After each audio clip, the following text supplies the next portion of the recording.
You're looking at Like right 60s now and are 70s bird's on nest Sirius fungi. Yeah, it looked big from the picture, but nope, they are very tiny. Let me get a little specimen to show you.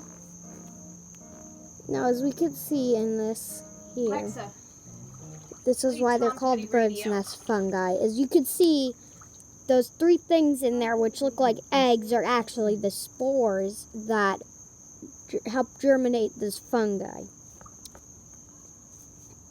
Now, some of the other ones do not have any in them, like this one. Kind of missing some. play Grill and Chill on Sirius. They don't get very big, however. So, yeah, that's it for this video.